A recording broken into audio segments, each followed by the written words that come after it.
The full list of all the political groups Sam Bankman-Fried donated money to has been revealed, and a lot more we're going to cover today, guys. But first, we're going to take a look at the price of Bitcoin. Right now, Bitcoin's sitting around 16K.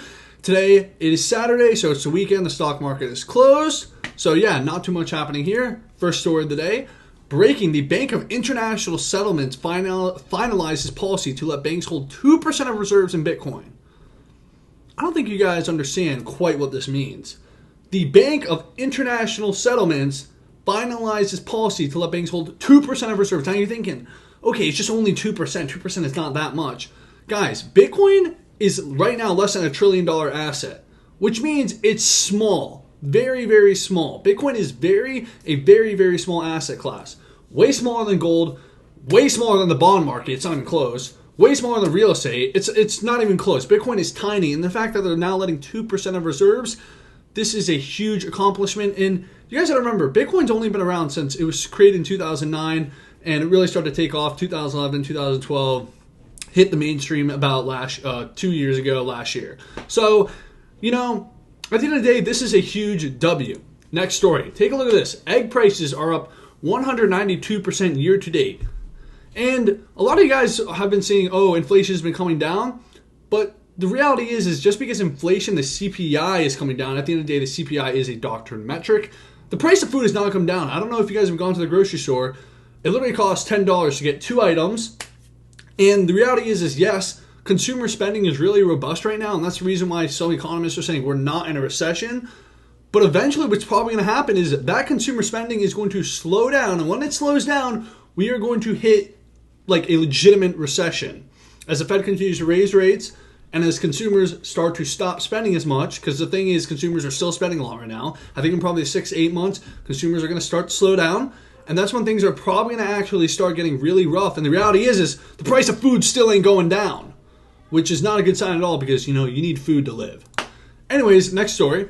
About 270,000 homebuyers who bought during the red hot housing market this year already owe more than their house is worth. Yeah, absolutely wrecked. So it is what it is. You know, people in bull markets and that sort of stuff, they get greedy. They want to do this, they want to do that. And now we're entering a winter, so it just is what it is. People got wrecked. And to the story of the video, take a look at this. Sam Bankman-Fried has been charged with violating campaign finance laws.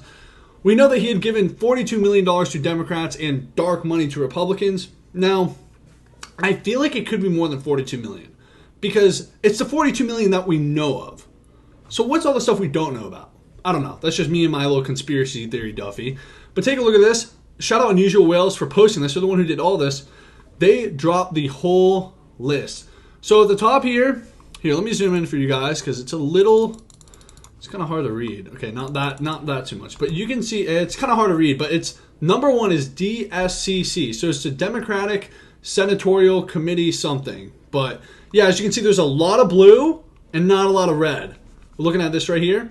And number 2, I know you guys can't read it. It's the Biden Victory Fund. Wow. Absolutely ridiculous. I mean, I don't know what to say. And you can take a look at the other graphics. So Sam Bankman-Fried donations to PACs from 2020 to 2022. Take a look at this. House Majority PAC. All here you see a lot of blue. Take a look at this. Sam Bankman-Fried donations to PACs over $1 million. Take a look at this. Another graphic showing basically the same data. Democratic, Independent, which is interesting, Republican. We all know Sam was a progressive liberal, so this is really not too surprising data. More of this. More data. Sam Bankman-Fried donations to candidate attached PACs. So take a look at this. Once again, whole lot of blue. And we know Sam Bankman-Fried's the co-founder, other co-founder of FTX. He was, giving money to the Republicans. And it makes sense for them to give some money to the Republicans because it's essentially a hedge. If you're going to buy out one political party, might as well, just get a little of the other. Just, you know what I'm saying? Get that little hedge. This is more stats. And yeah, and here's the whole list of all the names and everything. We got Debbie, John Boozman, Mitch McConnell,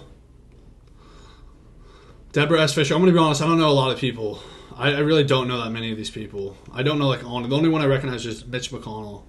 And yeah, you see it's basically, well, the whole thing it's illustrating is just how corrupt this game is. For some reason, if you don't know this game is corrupt, and you're kind of new to this whole thing of, so like, whoa! Man, politicians receiving money?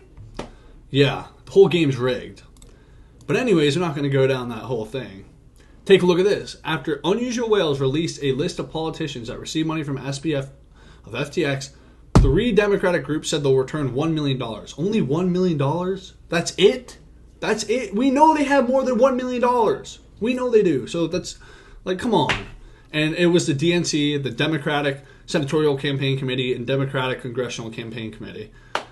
Like, it says change is starting, but, like, come on, Unusual Whales. You know change is not starting. They're just doing it because they got called out, and they're going to continue to be corrupt. And that's just how human nature is. At the end of the day, humans are naturally corrupt to the core.